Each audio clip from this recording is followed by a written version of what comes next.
Welcome. I'm Eric Fleming, host of A Moment with Eric Fleming, the podcast of our time. I want to personally thank you for listening to the podcast. If you like what you're hearing, then I need you to do a few things. First, I need subscribers. I'm on Patreon at patreon.com/A Moment with Eric Fleming. Your subscription allows an independent podcaster like me the freedom to speak truth to power and to expand and improve the show. Second, leave a 5-star review for the podcast on the streaming service you listen to it. That will help the podcast tremendously.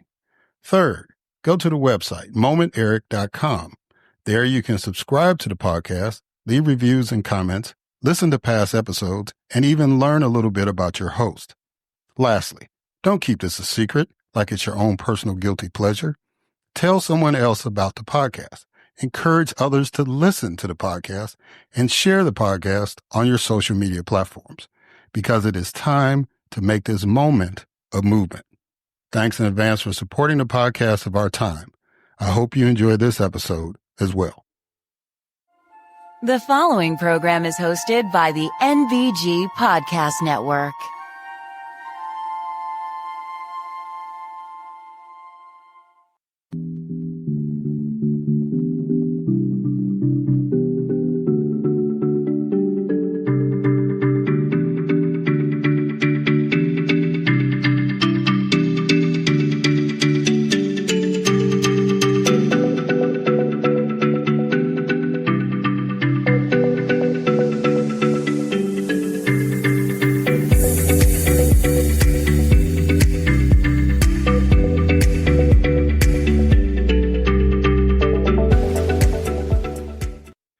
Hello, and welcome to another Moment with Eric Fleming. I am your host, Eric Fleming. And today I have 3 ladies coming on. 2 of them have worked together on a project to create a publishing company that has a very unique niche that I think you as listeners will greatly appreciate, especially those of you who are politically minded. Although the works are fiction, they have some relevance especially in today's society. So I think you'll enjoy that. And then I have a young lady who is really a star in DC politics. You may have seen her on CNN.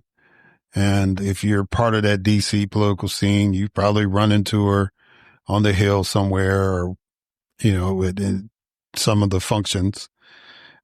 But she is a very special person. And she attracted my attention because she is a believer in bipartisanship. So the theme of this podcast is bipartisanship and revival. 2 things that we greatly need in this nation. We need to have a spirit of bipartisanship and we need to have a spirit of revival.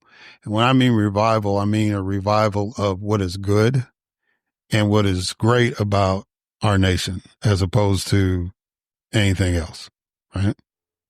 So I wanted to interview these ladies and I was given the opportunity to do so. And I hope that you enjoy the conversations.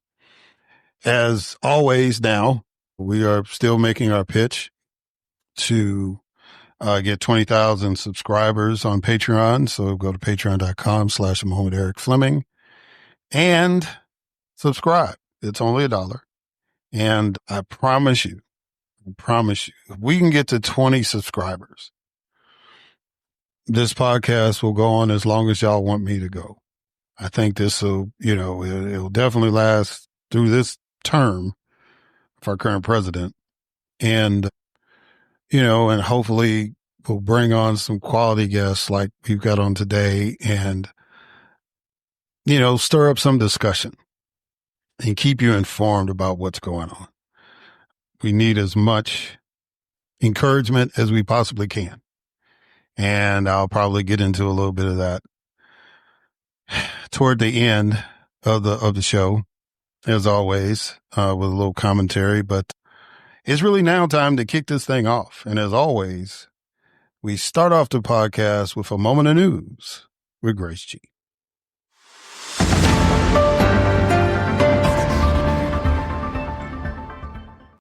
Thanks, Eric. President Trump stated he would not fire Federal Reserve Chair Jerome Powell, but reiterated demands for lower interest rates. The U.S. Supreme Court temporarily blocked deportations of Venezuelan migrants following urgent ACLU petitions. Nationwide protests erupted for the second time this year against Trump's deportation policies, government firings, and foreign conflicts. Senator Dick Durbin announced his retirement, sparking a 2026 Democratic primary battle in Illinois as the party debates its future direction. The Justice Department abruptly ended over 365 grants supporting programs for crime victims, anti-trafficking efforts, and youth safety. A federal appeals court rejected the Trump administration's request to revoke temporary protections for 350,000 Venezuelan migrants. The U.S. Department of Education will resume collecting defaulted student loans starting May 5th, impacting over 5 million borrowers. A judge halted mass firings at the Consumer Financial Protection Bureau after allegations the Trump administration violated court orders by dismissing up to 90% of its workforce. A U.S. judge blocked parts of President Trump's executive order on federal election rules, preventing enforcement of citizenship checks for voter registration but allowing restrictions on late mail-in ballots. An Illinois judge sentenced Robert Crimo III to life in prison without parole for a 2022 mass shooting that killed 7 and injured over 40. Patrick Crusius, the 2019 El Paso, Texas Walmart shooter, received life without parole after pleading guilty to murder charges. A federal judge blocked the Trump administration from dismantling U.S.-funded media outlets like Voice of America. A federal jury in Manhattan ruled the New York Times not liable in Sarah Palin's 2017 defamation lawsuit over a gun control editorial. Measles cases in Texas and New Mexico have reached 687. And Pope Francis died at the age of 88. I am Grace G., and this has been A Moment of News.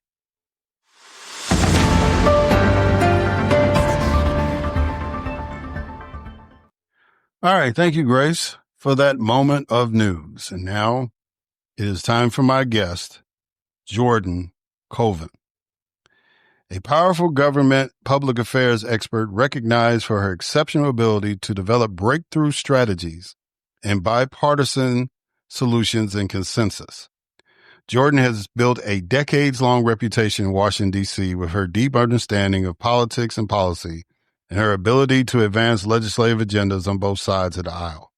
She is the rare professional who prepares clients with discipline and insight, establishing meaningful relationships with legislators, their staff, executive branch agencies, and private sector stakeholders.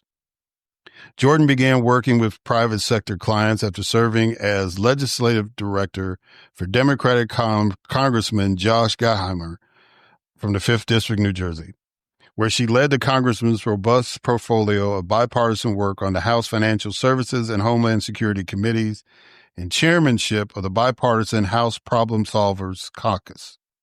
During her tenure, Congressman Gottheimer introduced the bipartisan and bicameral Invest to Protect Act, which passed in both chambers.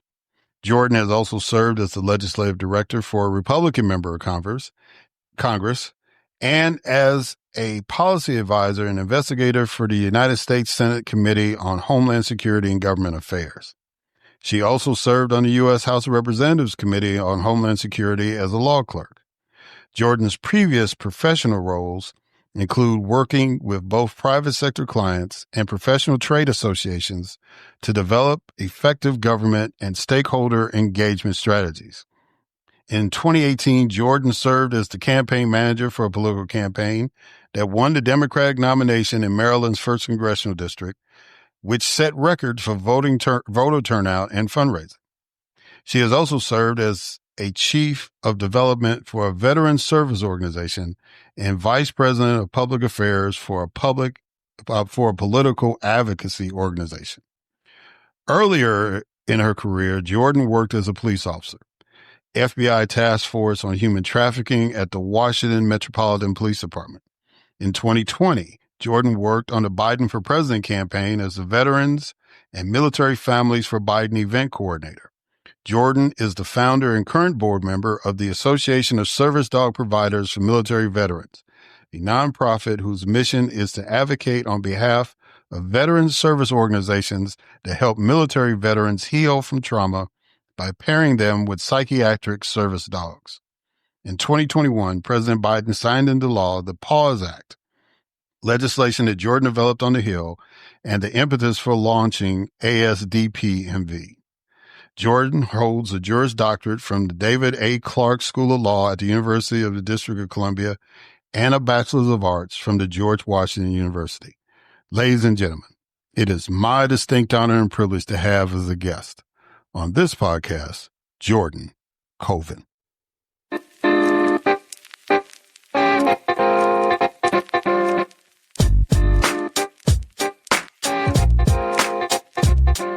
All right. Jordan Colvin. How you doing, ma'am? You doing good? I'm good. How are you today? I'm doing great now that you're here. I greatly appreciate you taking the time to come on my little old podcast and share some of your wisdom and some of your story. Because I ran across you, one on CNN, and then you're part of a group called the Permitting Institute, which is fascinating. So I'll let you talk a little bit about that and a whole bunch of other things, whatever we can fit into in the interview. But usually being an old facilitator, I like to do icebreakers. So my first icebreaker is a quote that I want you to respond to. And this one's pretty long, but I felt it was pertinent to the conversation. The alternate domination of one faction over another, sharpened by the spirit of revenge, natural to party dissension, which in different ages and countries has perpetuated the most horrid enormities, is itself frightful despotism. But this leads at length to a more formal and permanent despotism. The disorders and miseries which result gradually incline the minds of men to seek security and repose in the absolute power of an individual.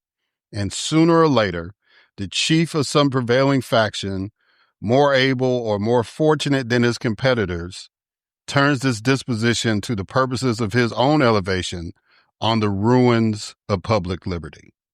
I know that was a lot, but what does that quote mean to you? Wow, Eric. You know, I was a cop. Like I was a beat cop my first job. So I was not I took poli-sci in college. I'm trying to wrap my head around this. So the first part of it, I was really listening in on, I think it was talking about dissension and polarization. It was identifying themes of that and inter-party strife, which I think is relevant. I'm Jewish. I'm an Ashkenazi Jew. So I'm very sensitive from my family's experiences in history. My vast majority of my family died in the Holocaust in Eastern Europe. A few people made it to Israel, some, and the ones that were here are okay, obviously. But looking back at the history and seeing the similarities in things in American politics right now, and I don't like alarmism, and I don't like direct comparisons to the Holocaust of anything that exists today, everything in its own unique place, but it never gets anywhere, and it does foment dissension. It doesn't bring anybody together. It doesn't get anything accomplished. I think that's sort of the simple end of it. That's what I'm picking up from that very complex, which I will want to, if you can email that to me after, I'd like to take that apart. Yeah. You know, you went to George Washington University, so I picked a quote from George Washington. That was from his farewell address. And it's one that is used a lot to talk about. He didn't like political parties. He basically felt that political parties would be the demise of the nation. He said, it's just vote for the best individual rather than vote, party line. So, a lot of scholars say that's the reason why he didn't want to run for a third term, because he saw that coming. Yeah, but I'll send you that. That'll be good. Thanks. So the second icebreaker is I need you to pick a number between 1 and 20. 7. Okay. What do you consider the best way to stay informed about politics, current events, health, etc.? Oh, wow. I think that a broad variety, I love a good Substack. I have found I listen to a lot of different podcasts. I listen to a lot of clips from like the Times of London, Al Jazeera, just all over the world, trying to listen that are done in English or are translated in to get different perspectives. BBC, Times of London, always very interesting how they approach things, especially in Ukraine right now and the Middle East. I think good old school news sources combined with there's some great journalists out there who are working solo now that are doing incredible work. Tara Palmieri is a friend of mine. She's out there doing political stuff. She covers things. There's, I follow, she's doing her own thing now. Being in DC, you interact with a lot of journalists and you sort of understand who you think is savvy and has integrity, and you shift towards them. So I consume a lot, and I use discernment and judgment as to what informs my opinions or thoughts. So you were talking about that you were originally a law enforcement officer, and so I have a law enforcement background too. So how did you get into politics? I worked when I left college. I went to GW, as you mentioned, in DC. I had done a bunch of internships at federal law enforcement agencies. And so I thought at that point I wanted to be a federal agent. And they said the best way to do that is go work for a local police department. So I thought, local police department, that's DC police. So I joined the DC police department, and I was very, very quickly put on what was at the time the prostitution enforcement unit, which has since changed the name to the human trafficking unit. And they were part of the FBI's task force against human trafficking, which was Project Innocence Lost. I believe it's still an active task force with the FBI. I saw how terrible the policy was for victims of trafficking in every respect. You had to arrest children, primarily young girls of color, predominantly. You had to arrest them in order to get them into services. We had to give them a criminal charge. Now, these are children. They cannot sign a permission slip to go on a field trip for school, but we're charging them with solicitation of prostitution. I could not wrap my brain around that. And at the time, there was a 50-state effort with the attorney generals, the bipartisan attorneys generals group, I forget their name, to decriminalize prostitution for children because, it doesn't make sense. And that has since been done, all that work. But that really motivated me. I thought I need to go to law school and I needed to go into policy. And I thought that, that was the path I wanted to take at that point in my life. Yeah. Yeah. With me, I always wanted to be in politics. I know I wanted to be president when I was 3 years old. Oh, I love that. But I've always wanted to be in politics. And as I got older and started doing it, so like I said, I have a similar background as far as law enforcement. And, it didn't hurt that I was with the sheriff's office when I ran for the state legislature, because it's nothing like beat cops in uniforms knocking on doors saying, vote for this guy. You know what I'm saying? That helps out a lot.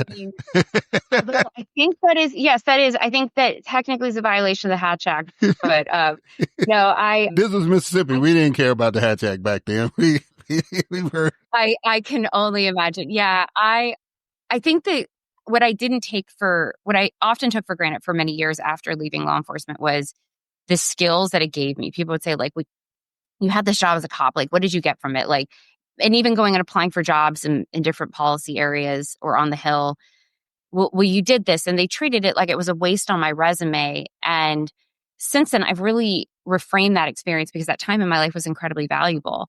From a political standpoint, working in politics, right? I can talk to anybody. I find it hard to find a human being that I can't interact with in a meaningful and authentic way and communicate with them.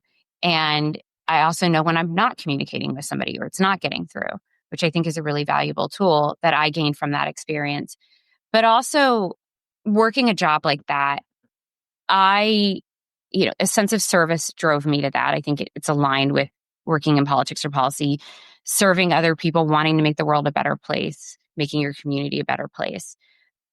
I probably would have gone into the military. However, my little brother beat me to that, and he was actually deployed to Afghanistan while I was a beat cop. So my poor mother, that was not fair to her.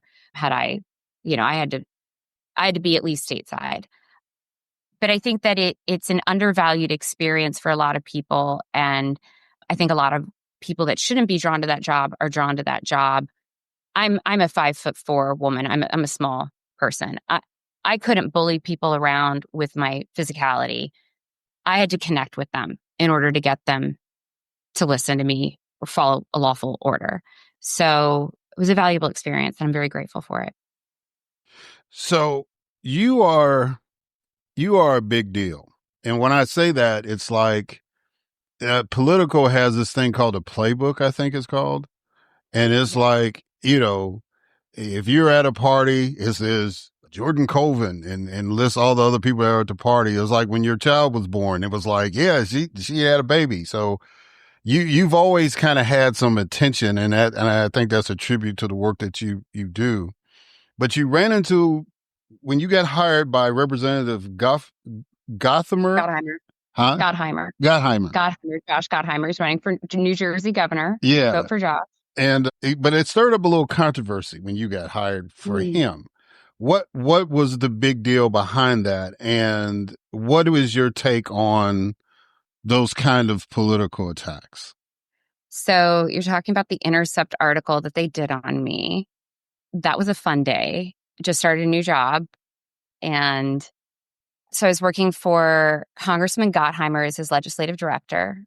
Josh is the most bipartisan member of the House consistently. There's a scoring system that comes out of a political thing at Georgetown, and I'm forgetting the name of it, but he's my most bipartisan member of Congress. And the score is based on legislation that you both vote for and that you sponsor. And if it's sponsored by both a Republican and a Democrat. He was also at that time the chair of the Problem Solvers Caucus in the House, which has been a bipartisan group of members of Congress that really can whip votes. They, IIJA, Problem Solvers Caucus, got a bunch of votes on that. The burn pit bill that was done for veterans, Josh got a bunch of Republicans on board with that bill. Huge piece of legislation, huge impact. Josh, I think it was something like 27 Republicans came over and voted on a Democrat's bill. I went to work for him to help him understand parts of his district. By the way, at the time, I was a registered Democrat. I had fully converted. I think that article being written about me, so The Intercept is a very progressive, far-left media outlet. I think it says the things about Democrats that I don't like, which is that no matter what I had done, I was not accepted as a Democrat yet.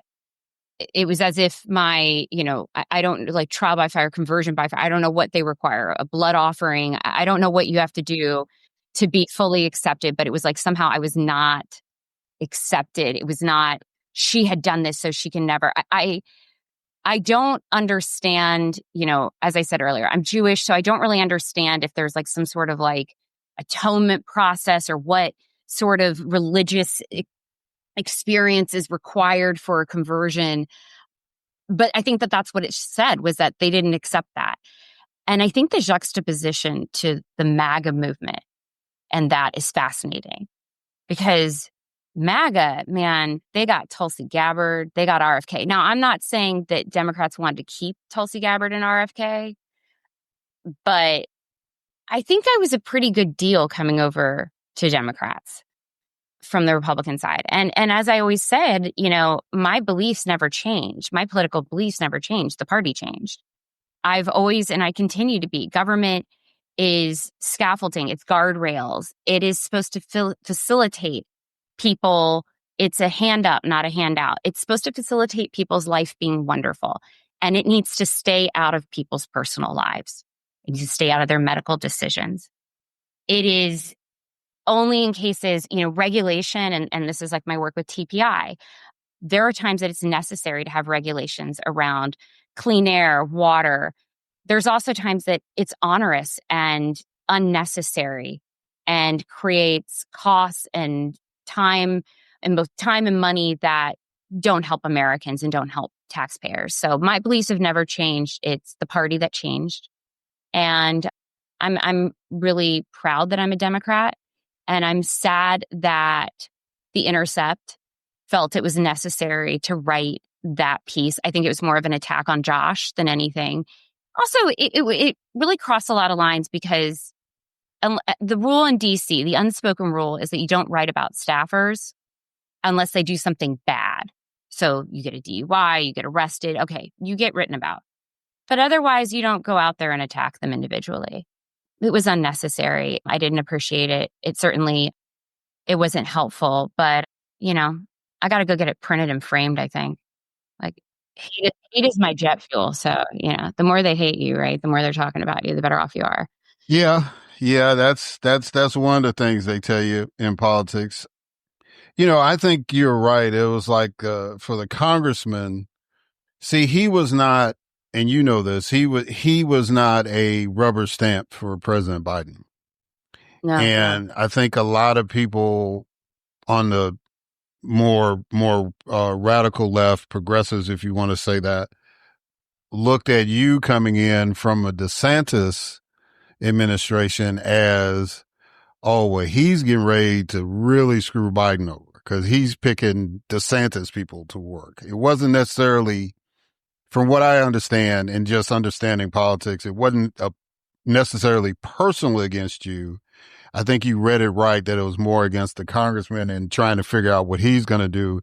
And, he's going to have an interesting time in New Jersey, but I think, he knows the politics of the state well and he'll hold his own. But I think that was the whole gist of that. I think they were coming after him more than coming after you. But again, that as my friend used to say, that builds the legend, right? And you've gotten tougher and stronger and sharper because of that. Yeah. And, staffers, a very important thing that I talk to young congressional staffers about is nobody cast a single vote for you. You are a staffer. Your job is to look at everything through the lens and filter of the member of Congress that you work for. You are providing them recommendations based on their previous policy positions. You represent them. They are your client. How you feel about this personally does not matter.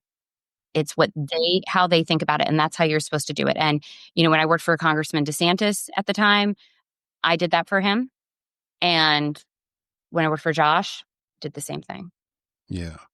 And what people need to understand about that culture in the Capitol is that once you get in as a staffer, you're an invaluable asset. And people who are smart take advantage of that. My college classmate, Glenn Rushing, was one of the best to ever do it. And he got in like in his late 20s, and now he's a big time lobbyist up there too. And but he was able to jump from one congressman to another. And he, even if he went to work for a congressman from another state, somebody from Mississippi always pulled him back, because he had that experience. And there was a couple of people I knew that ended up just staying in that cycle. But one of the other reasons why you're in demand is because one of your incredible attributes is your bipartisanship. So as somebody who has tried to be professional and to be bipartisan, do you feel that you're the last of a dying breed, or is there hope on the horizon based on the politics that we see now? I think that things are at the worst that they've ever been. And I think my answer 6 months ago would have been more optimistic. There was a bipartisan effort to get the CHIPS Act passed. And every year, Congress, bipartisan, they put together the National Defense Authorization Act, the NDAA, and they pass it. And in the past, year, like these things are, Trump is disassembling chips and doing the same thing that was already done, that's already been passed, right? But he doesn't like it because Biden's name is on it. And I say that because there was so much behind the scenes bipartisanship on the CHIPS Act. Understanding that the common enemy was China. It wasn't Democrats, it wasn't Republicans, it was that we had to counter China. I think that there are still efforts on the Hill where there's bipartisanship behind closed doors. What is scary is that members of Congress are more and more, the bipartisanship that was always going on behind closed doors is becoming more and more, there's less the security of the, quote, doors being closed. It doesn't appear that the integrity of a closed door conversation or the necessity of must pass legislation, sound bites, being on Twitter, making a stink, getting your face out there with some, oh, you did this today in a hearing or you did that, appears to be more important to members of Congress now than getting things done for their constituents. And I know there's a lot of talking heads that say that. And I was reticent to believe that that was actually happening. But I really do see that. And it's hard because I think sometimes there's valuable points that are made when members of Congress behave badly to be called out by other members. And there's certain people I think about who do a good job of calling out stupid behavior and disrespectful, unprofessional behavior that I'm going to allude to something that is clearly somebody trying to fundraise or get that right soundbite for their fundraising pitch. But at the same time, it's still distracting from getting work done because those hearings, having been a staffer, those congressional hearings, when they are serious. There's a limited amount of time. You are crushing to get things into them. They are a lot of work to put together for staff. And when these members derail them and they go off the train, they go off the track and they're, going nuts. There's so much valuable work for the American people that's lost with that. Because those hearings function as oversight. Also, sometimes bills are introduced at the end of them. Legislation has to pass through those hearings in order to get to the House floor to get voted on. So I guess in a roundabout way, I don't know if the bipartisanship that is necessary to pass bills, especially with the margins right now in the House. I don't know. I'm less optimistic. I want to be eternally optimistic, but I'm also realistic. Yeah. Yeah. And I have the same thing because people ask me, why don't you get back into politics and run and stuff like that? And I said, when I was in the state legislature in Mississippi, it was a different time. It was not crazy for me to talk to Republicans and say, hey, I need you to vote for this bill or, just funny stories about how I'm pushing an amendment and it seemed like all the Republicans like it. So the Democrats start worrying about it. You know what I'm saying? I mean, those were the good old days. I said, now I don't know how many fights I would have got in. I don't know how many people I would have cussed out. And I did my share of cussing out folks back in the day, but I think it would just be, I don't know. I'm just from a different time and I kind of have that same concern.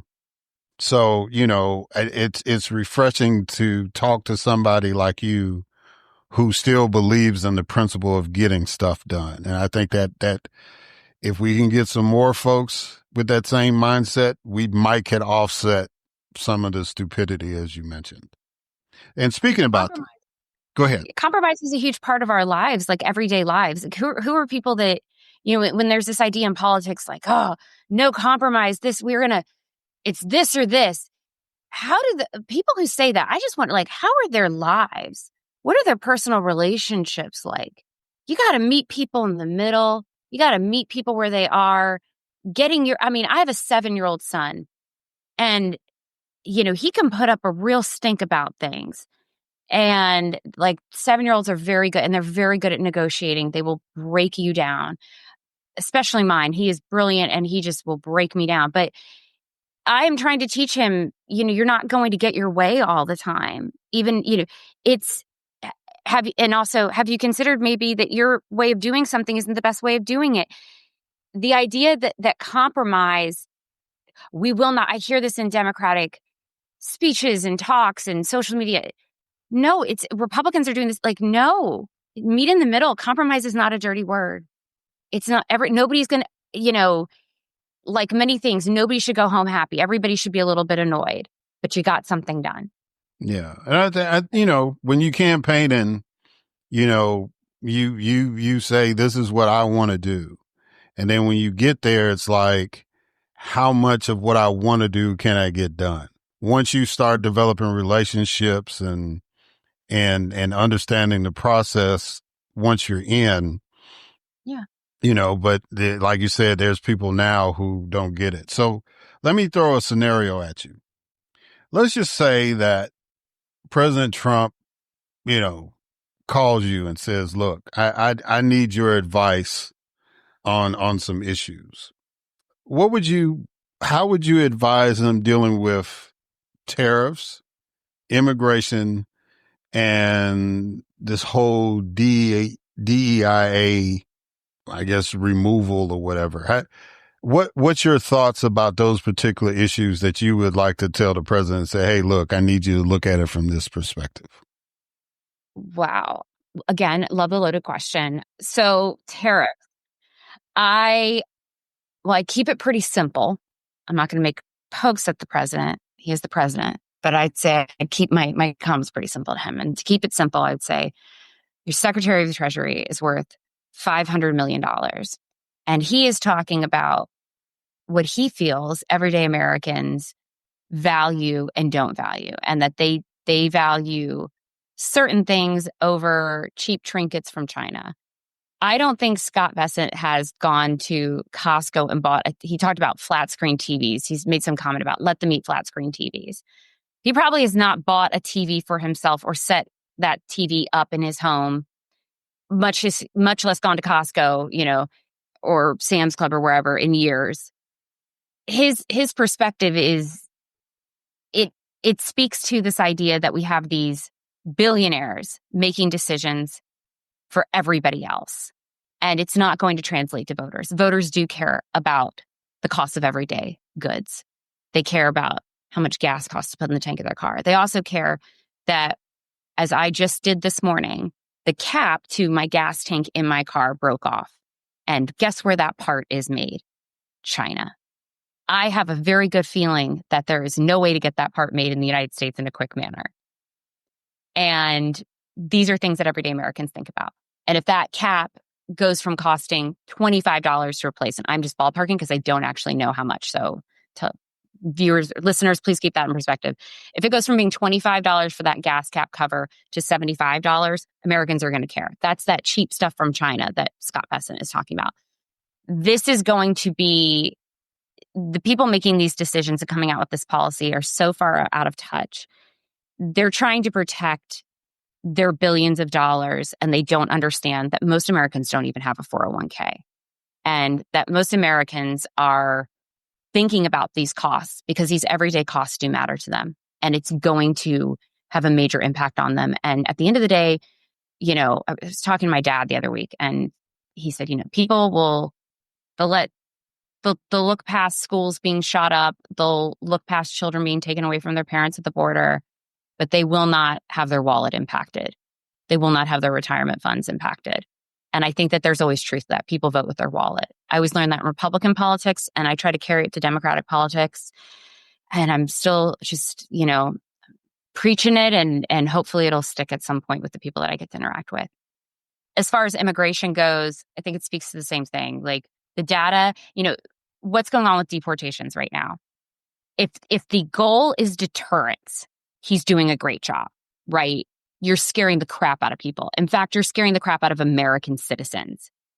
Bypassing due process that is well established for individuals is going to cost the American taxpayers so much money in the long run when the litigation occurs over this.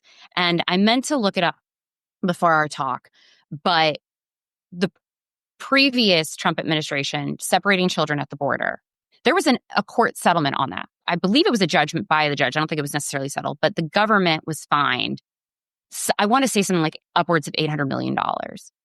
And there was a good breakdown about how much that was going to cost individual taxpayers for separating children at the border. So if we bypass due process at one point, it will come to bite us in the butt through litigation. So what's going on right now? Yeah, you may scare people. You may have people fleeing the country because they don't want to get rounded up by ICE. Deterrence, great. That's going to work for you. But bypassing due process is just going to cost us money in the long run. Doing things like this is going to cost in the long run. There's no fast, easy, and cheap measure. So that's how I feel about that. As far as DEI goes, I think you probably saw on CNN when this was initially getting brought up during Secretary Hegseth's nomination. Now, him as the Secretary of Defense. I talked about DEI in the context of women serving in combat roles in the military. We had a war in two fronts, right? Afghanistan and Iraq. And we couldn't talk to half of the people there because they were women, and male soldiers couldn't go in and talk to them. Male military members couldn't go in and talk to them. And DOD realized that this was a really big issue, and they opened up positions in places for women. And now, since that has happened, combat roles, women are going through the special operations schools, the Ranger School, SEALs. And it's not a lot of women, but they're incredible women. And they are meeting the standards, the same standards that men are. They're a valuable asset to that. And had that not been open to them previously, they weren't even allowed to apply for it. Now it's being open. Nobody's lowering any standards. This DEI, the way it's being approached, it entirely the broader aspects of it come across as a talking point that appeals to people in their lowest form, that they want to blame somebody else for something. And, we had, I think, talking to a friend the other day about this, it's the blowback from having a Black family in the White House for 8 years. And it's a way that people can put their racism in a box and say, see, this is the problem. And at the end of the day, going after it is just some sort of dog whistle. It's not even a very good dog whistle. It seems pretty overt to me. And I think it's going to blow back at the end because it's unworthy of the time that it's being taken, is being taken for it. The benefits of DEI in the private sector have been shown, and there's organizations, there's corporations that are fighting back and saying, look, we're not going to change our current policies. This is working for us. If it's making money for somebody, they're not going to change that policy. If it's helping them attract a better workforce, they're not going to change that policy. And there's plenty of CEOs that are standing up on that value and saying, look, this is making my company a better company. So I'm not changing it. I'm not going to change my policy around it. And I think that the old Republican in me would say, look, the market forces are at play. There they are. These CEOs saying, hey, I like this. It's working for us. Sorry, we're not going to change what we're doing. Those that don't want to, I think the market forces will respond to them as well. And I think that at the end of the day, it's a really big distraction from a lot of the other stuff that's going on.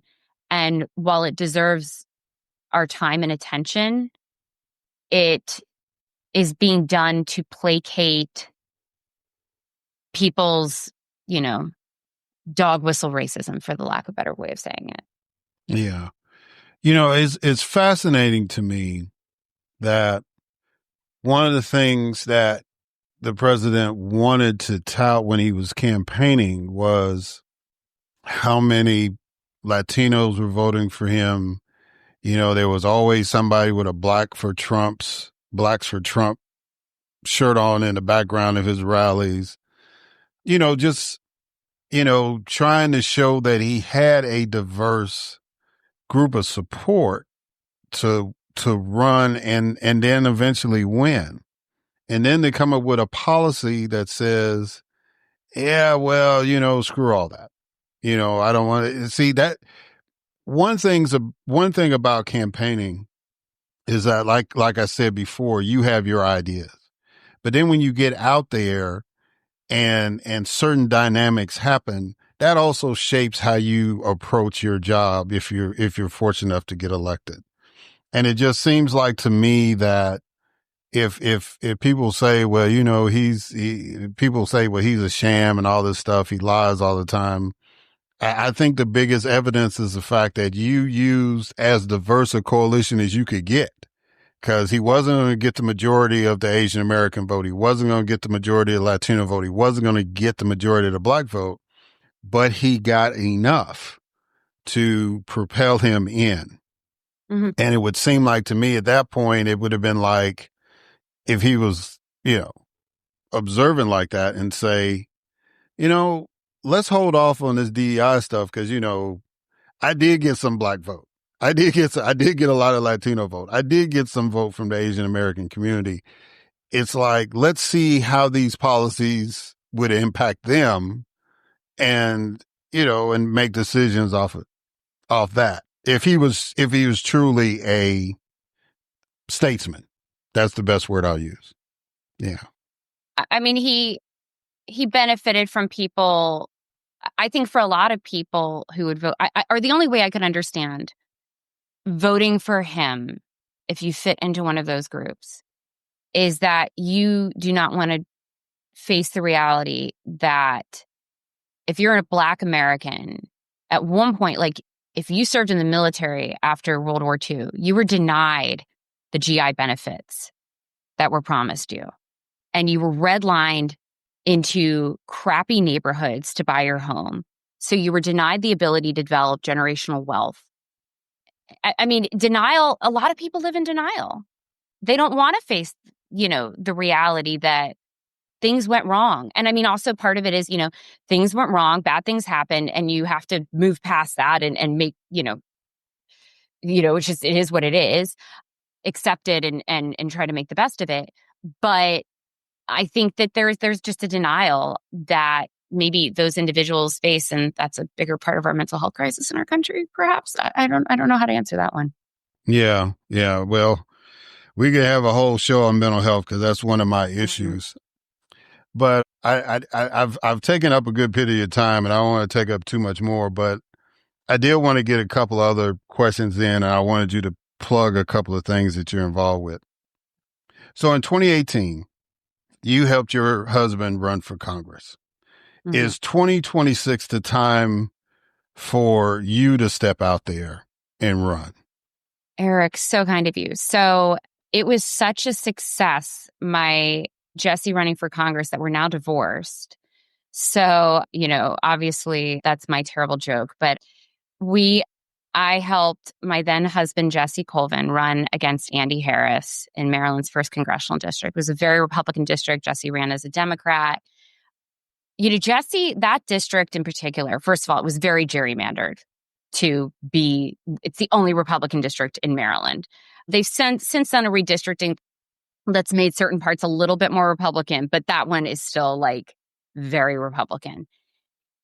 It was a fantastic experience in learning. I mean, just a PhD in a lot, and in so many different topics is what I always described it as. It's a massive congressional district. I think it's the 2nd largest east of the Mississippi. I am not insane, so I would never run for Congress. You have to be nuts to do it. It is the hardest thing to do.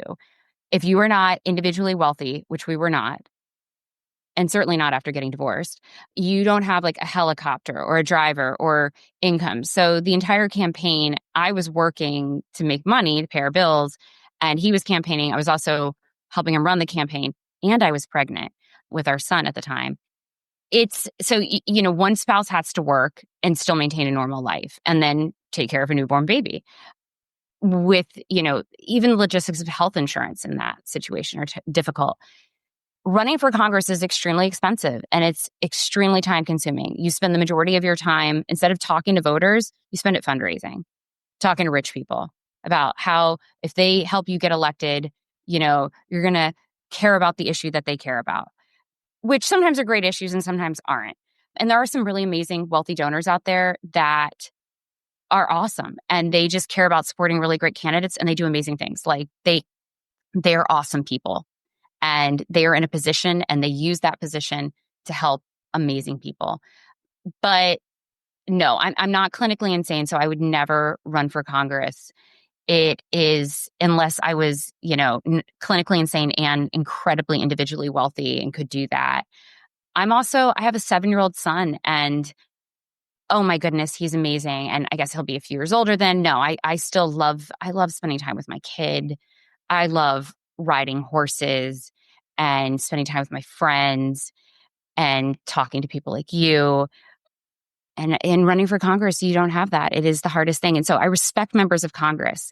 As dumb as their antics can be, I respect them because it is a hard job. And you end up, these ones that fly in from far away or inconvenient places where you have to take multiple connections. I worked for Senator Coburn, and he had to fly one flight inside Oklahoma and then the Oklahoma to DC. It's a lot. So no, I'm sorry. I don't have the sacrifice or the commitment to do it. So thank you for asking. Well, as somebody that has run for the U.S. Senate, and real quick, a joke, it's a real story. The first time I ran for U.S. Senate, we had a national legislative conference, and I'm sitting at a table with guys from Connecticut and Rhode Island and other states. And they saw my Fleming U.S. Senate shirt on, because I think it was like the last day of the conference. And they said, "Oh, you're running for the U.S. Senate in Mississippi?" I said, "Yeah."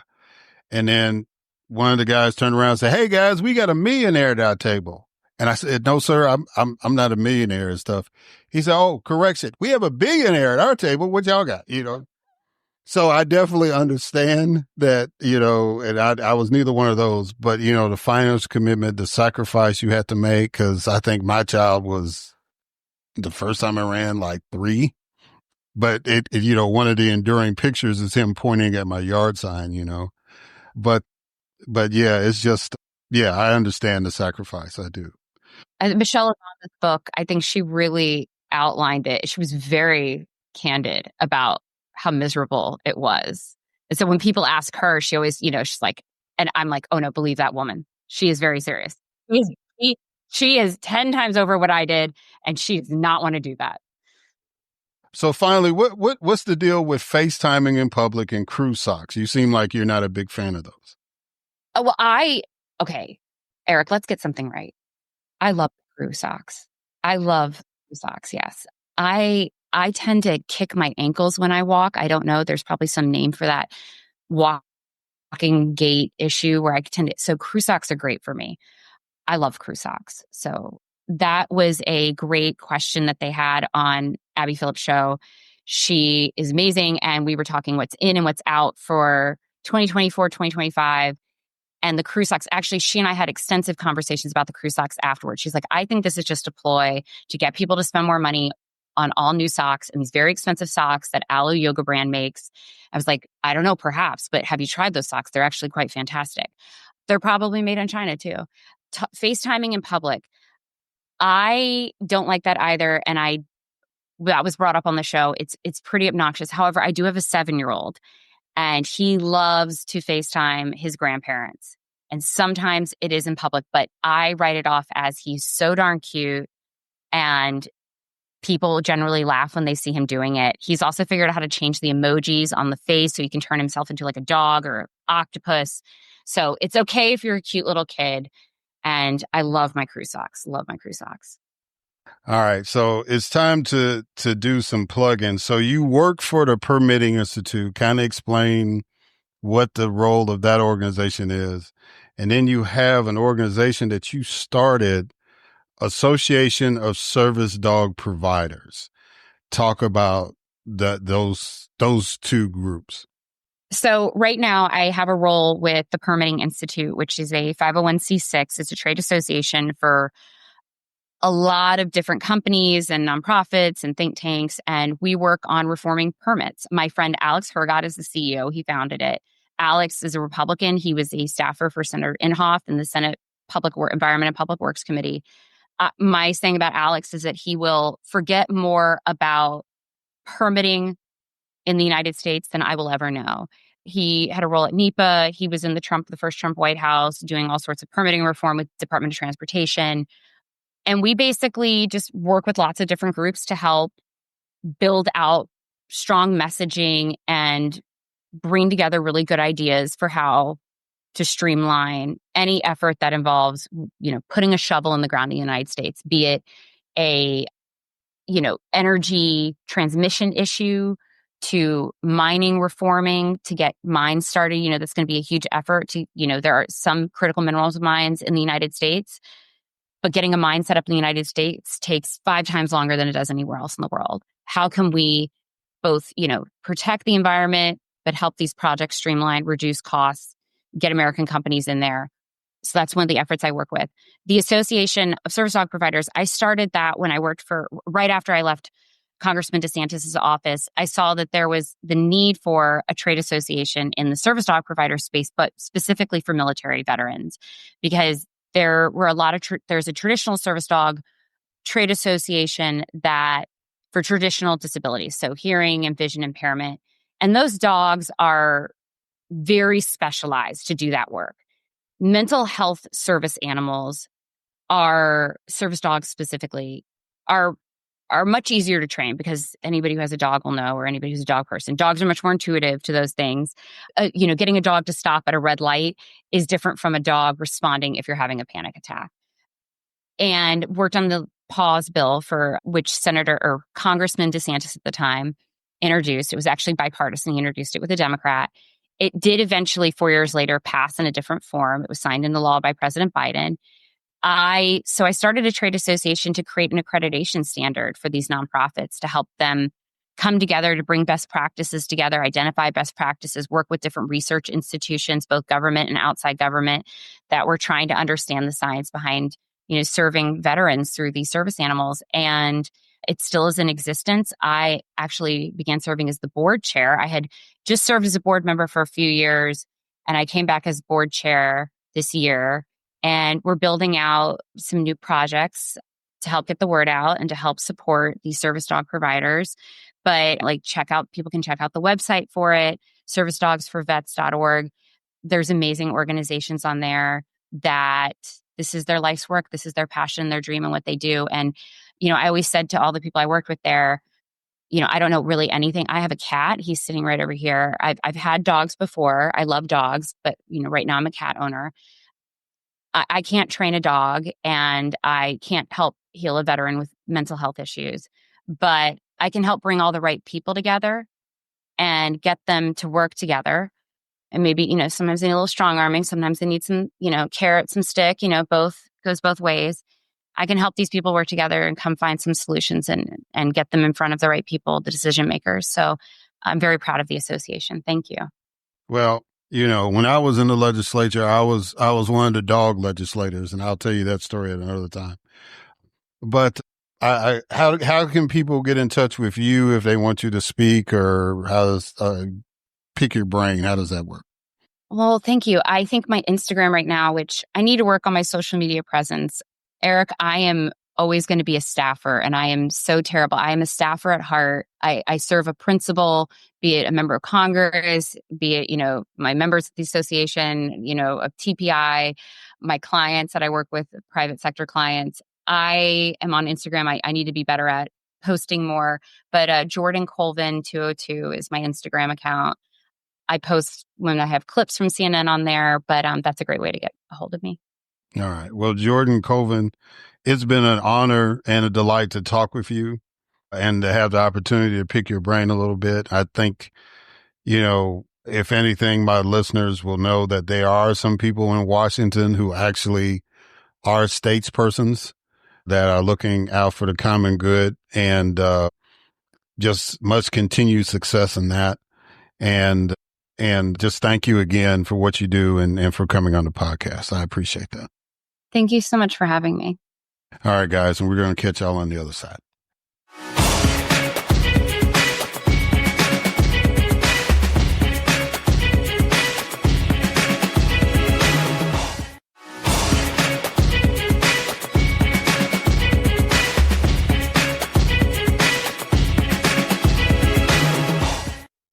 All right, and we are back. And so now it is time for my next guest, right? I've got 2 ladies coming on, Bremond MacDougall and Lisa Cooper.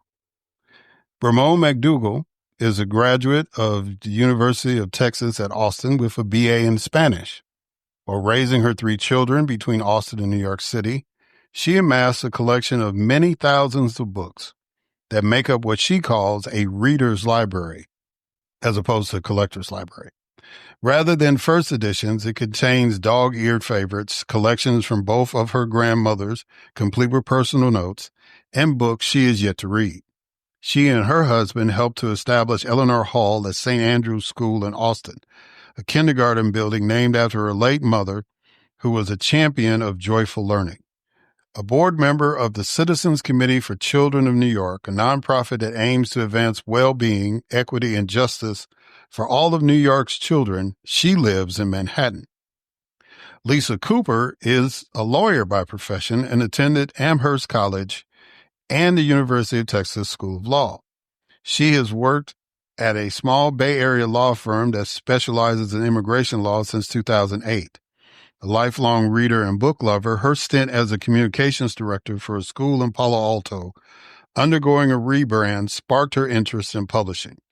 Working with a graphic designer to rethink the school's print magazines in an age that prioritizes digital experiences was an exciting and rewarding challenge. The mother of 2 adult daughters, she recently relocated to New York City. And both Bremond and Lisa are going to talk about their venture, their new publishing company, quite literally Books, and their inaugural releases. So, ladies and gentlemen, it is my distinct honor and privilege to have as a guest on this, as guests on this podcast, Bremond MacDougall and Lisa Cooper.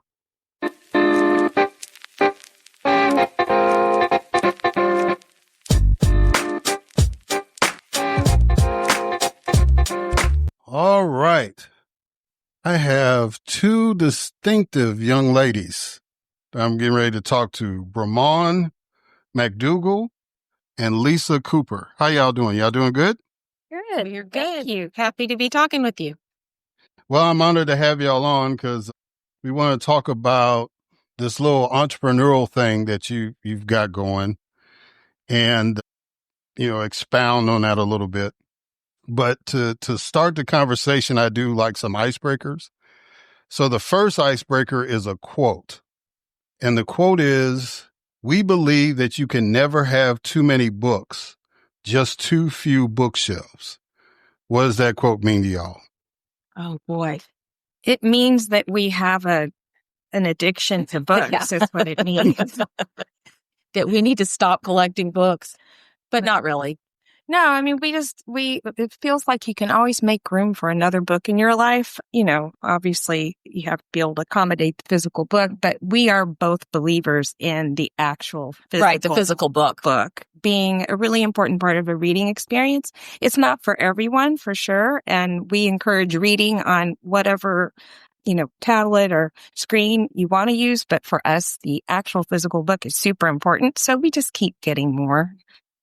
Yeah, it's nothing like pulling that book open and turning those pages. I know some of my younger listeners and friends will probably be like, "Yeah, why you gotta do all that?" But like you said, it's something special. If you haven't done it, and most people have, but if you haven't done it, it is a special feeling. All right, guys. So I need y'all to pick a number between 1 and 20. Each of us or collectively? Y'all can collectively do it. 11's my lucky number. Great. Can we do lucky number 11 today, please? 11. All right. Where do you go to check a fact that you see, hear, or read? Oh, that's a really good. Well, I will confess to often consulting Wikipedia first, but I will also say that I have a full set of Encyclopedia Britannica. I have the physical books. I have, a dictionary that's 6 inches thick. So I do like to confirm something in the newspaper or in a book or somewhere that just feels more real to me than finding it out online. I don't know. Oh yeah, absolutely. You take everything you learn online with a grain of salt, for sure. Yeah. Okay. So Bremond, I'm going to ask you a question. Biggest issue, what is the biggest issue that you deal with as a board member of the Citizens Committee for Children of New York? Gosh, I mean, I think the biggest issue that we deal with is funding. It's trying to bring attention to all of the things that affect the children in New York and their families, and getting the resources pointed in that direction, whether they're financial resources or personnel resources or what have you, to uplift the children of New York City who are the future of New York City, obviously, and their families. And there's a lot that needs to be done. And it's a real battle all the time to get the city and the people who live in the city to focus on those children who really need services and, affordable housing and food and education, all of those things. Yeah. And I don't know if So I'm kind of curious, how does your committee work in that? Are you like a flow through where people like say Ford Foundation will make a grant and they'll send it to you and then you disperse it, or you raise your own money to do whatever y'all need to do?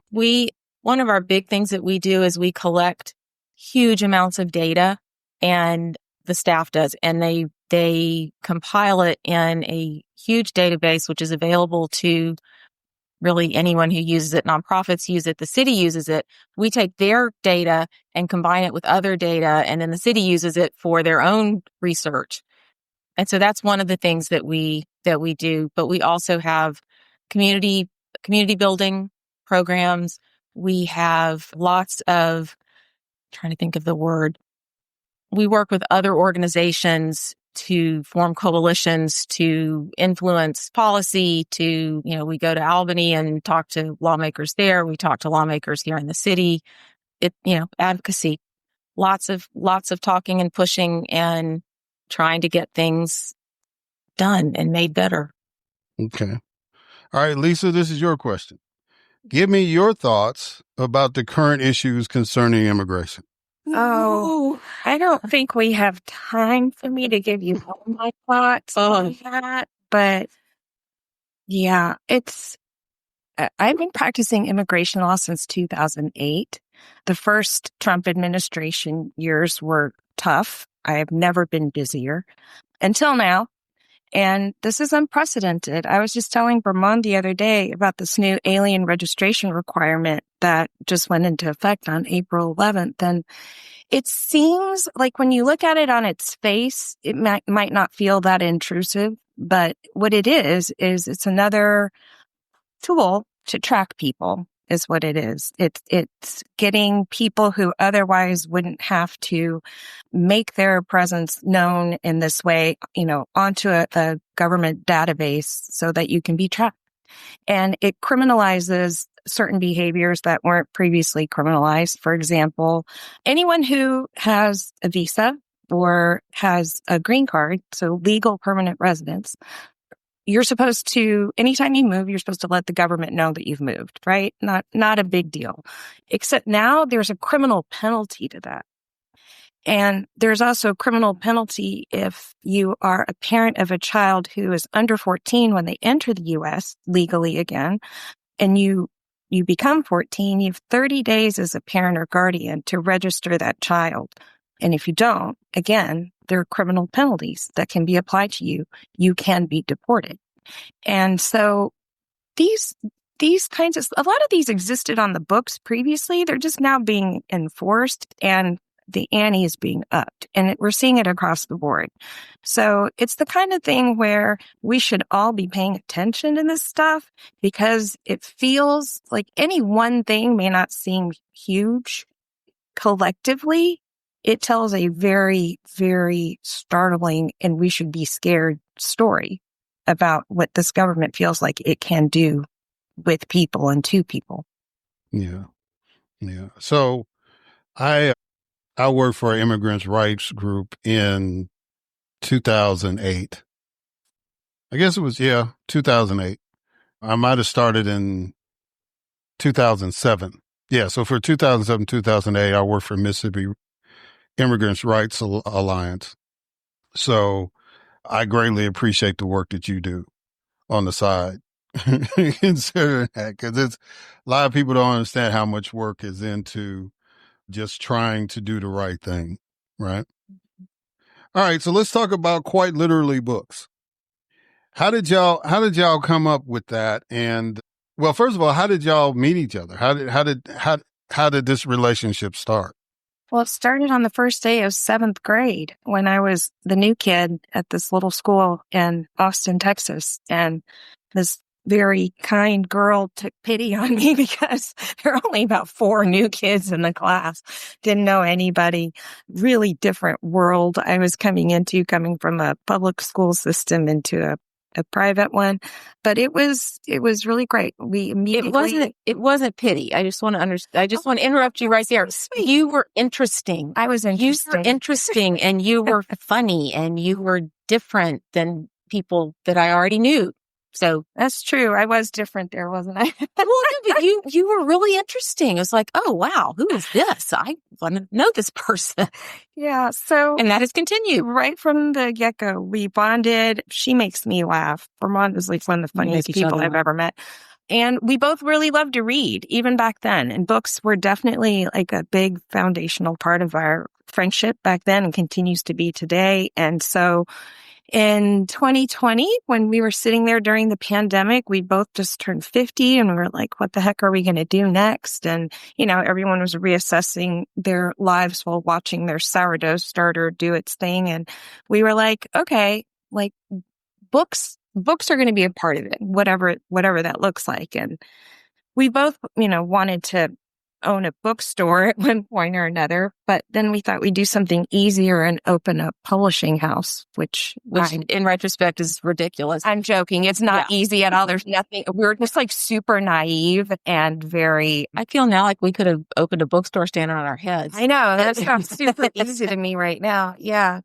No, but I mean, we went into it because we thought, honestly, we thought it would be fun. Like a big part of it is like, let's do something we enjoy. But very quickly, it became a lot more than that to us, in terms of like one thing that I don't think we thought this through is that the very act of publishing itself, especially now, is a political act. It is, and there is some power in it that we weren't expecting to be responsible for it. Yeah. And the books that we choose, it's important. It's actually, they say something. They mean something. Yeah.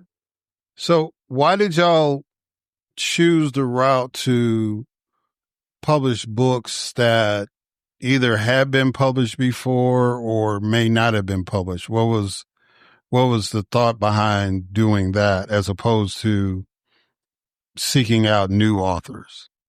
I think part of it, I think it is maybe easier. We had no idea how to, start a publishing firm with new authors, but we love old books. We love history. We love libraries. We love old stories. They're interesting to us. And so that seemed like niche that we could sort of fit into, was finding books, because we find books all the time that are unknown to us, that are, older or whatever, and think, oh my gosh, have you read this? This is so great. Not the current stuff that everybody's reading about, that everybody knows about, but something that, really feels like a gem. Like, oh gosh, I found this in a used bookstore and it's so great.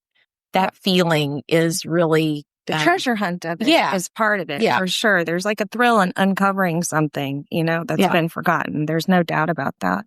And if it comes in a really cool cover with really neat illustrations, which books used to do, that's really, that's kind of a plus too. That's sort of a fun thing to discover. Yeah. So why do you, because you focus on female authors.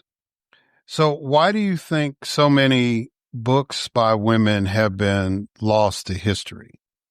We talk about this a lot, and I think there are several. There are lots of different reasons, for any particular book, but I think in general, women then, and probably still today, by and large, write about issues that are about the home or about relationships or the interior lives of women.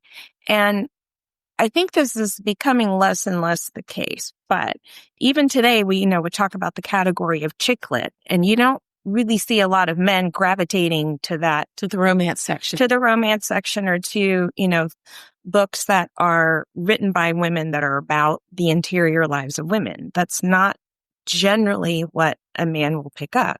And so I think if you immediately sort of cut out like half the population of readers because of your subject matter, then it becomes hard to last over time, And it's interesting because women don't really have that issue. Like, we regularly pick up books written by men that are about men, and we don't feel like that's like man lit, that's just a book. Yeah. So there's like a default setting, I think, that favors male authors, even today, even though we're finding out now that there are more female readers than male readers, and that actually reading is becoming a lost art among men. Mm. Well, I'm not surprised by that. I think, part of the culture that we're living in, they're attacking education.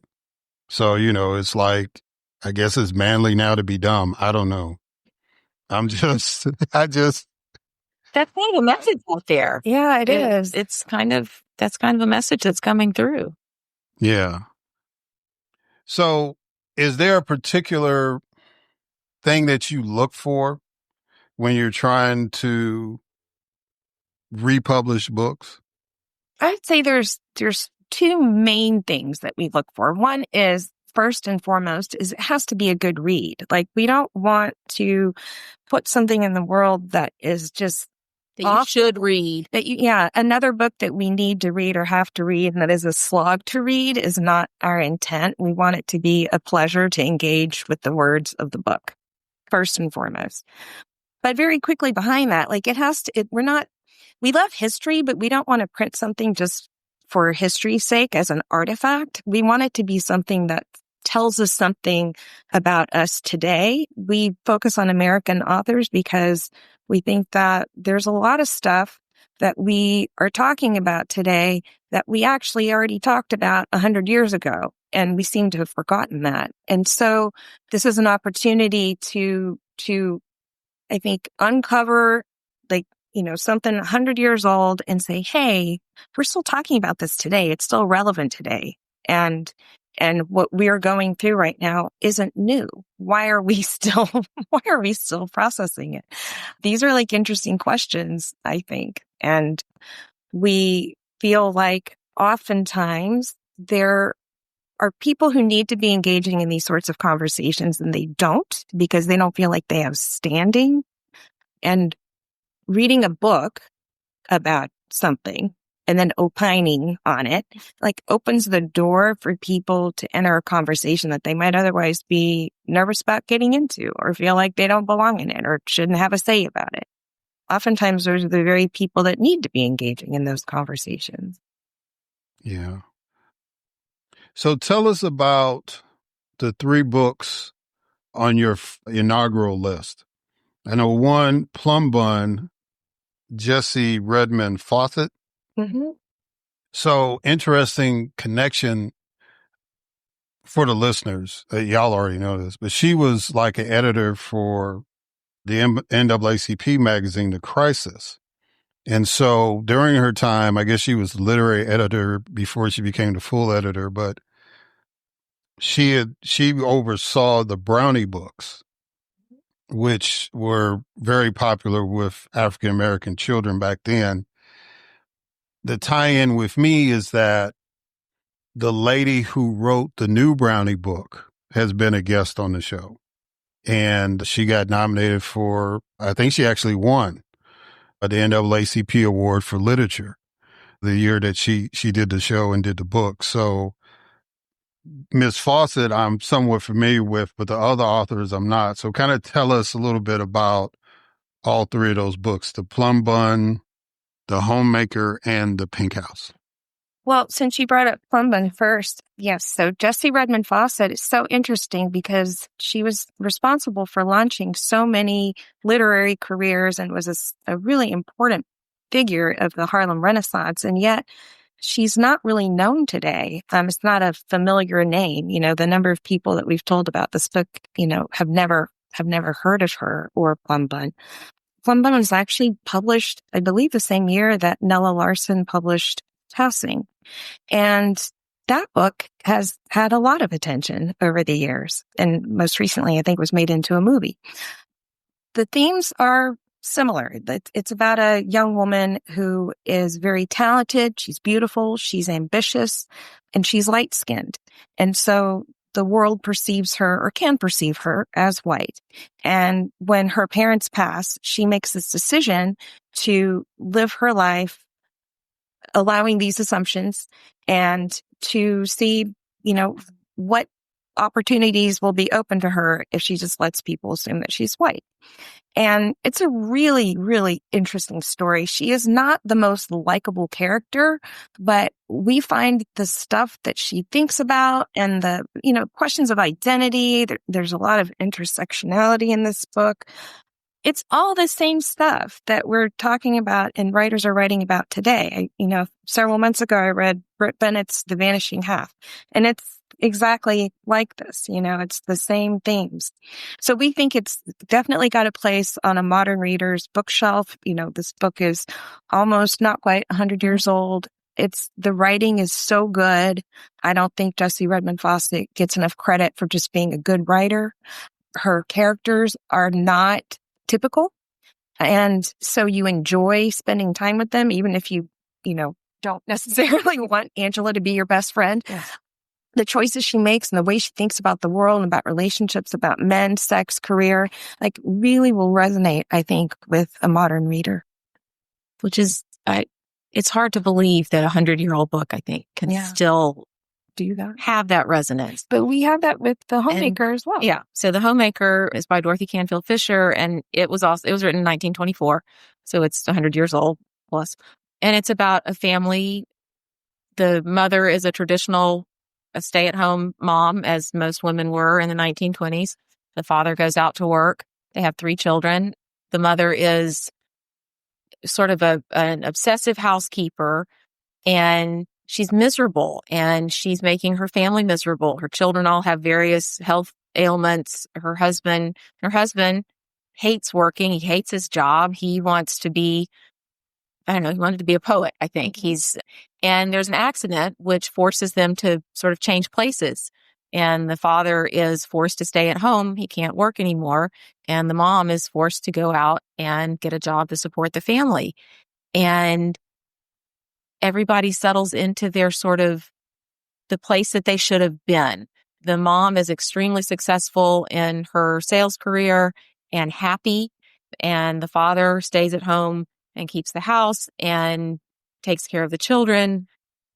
And everyone is happier and healthier. But it's there's some things that the father, some rules that he doesn't have to follow that are really interesting as a man staying home. He sort of has the liberty to say, I'm not gonna obsess about, making sure that every little thing is clean and perfect. And because he's doing something new. Because he's inventing this role. Yeah, this new role. And society hasn't prescribed what a stay-at-home dad should do or what that looks like. And the wife is able to go out sort of without guilt, because I think most working women have a lot of guilt about, they're not doing enough for either thing. They're not doing enough for their job, but they're also not doing enough for their home. And she's able to go out and work and enjoy her work and let that be enough, which I think is really... Which is radical. Yeah, radical in 1924, and I feel like it's still... It's a radical suggestion. Today. Yeah, it's a radical suggestion. It's an interesting, maybe, handbook for modern couples to consider, where the man so completely takes care of the home in a way where she is freed up to be fully invested in her career, And then the Pink House, it was interesting. We were talking about earlier about sort of men not reading books about women's interior lives. And I was thinking, a lot of women love, say, Pride and Prejudice. Like that's one of my favorite books. I don't think boys read that book in the same way that girls read that book. Do boys read that book? I don't think so. I mean, I don't look and say, oh, I love Jane Austen. Yeah. Or, oh, I love the Bronte sisters. Yeah. That doesn't really happen. And the Pink House is more in that vein. It's more of a timeless story of a family living all together in a house. There's an outsider who joins the family and watches and records what is happening and all of the undercurrents and secrets and things that are going on within herself and within the family group. And it's more like those classics that women think of as classics. And I think maybe men give lip service to, but probably haven't read as much. So I want to just bring up, we kind of went past the author, Dorothy Canfield Fisher, who is a really interesting character. So she's credited with bringing... She's the author of The Homemaker. Yeah, sorry, The Homemaker. She is credited for bringing the Montessori method to the United States. And you see a lot of that sort of experiential learning being, used by Lester, the dad, and how he approaches child rearing. And so that's really interesting. And she herself, although a champion of civil rights and a lot of like civil rights things that like were, I think, sort of cutting edge in 1924, she also was a part of the Vermont eugenics movement. And so she's a really good example of how we have to engage, not only with the time period that the books might have been written in, but we have to engage with complex people from the time period. And there's a lot of nuance that you have to like be willing to acknowledge. And there's a lot of discomfort in it as well. And that was like, how can this person have these two opposing views? Well, over time, things develop. They don't always develop for the better. And we talk about blind spots and how could she not see that the eugenics movement in Vermont, which was focused on attracting the right kind of people to come to Vermont and keeping the wrong kind of people from reproducing in Vermont.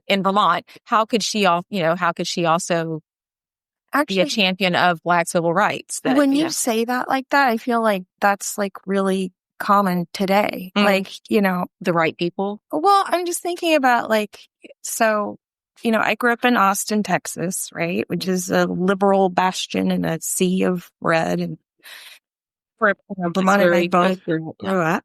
And then we've spent time on the East Coast. I've also spent time in California in the San Francisco Bay Area, which is like considered one of the most liberal places, in the country. And it is. And I think that there's just as much racism there. It just looks different, and there is that thing that people do, which is like, they're really big and like believing in the right causes and saying the right things. But then there's that moment of, but not in my backyard. And I think that happens a lot.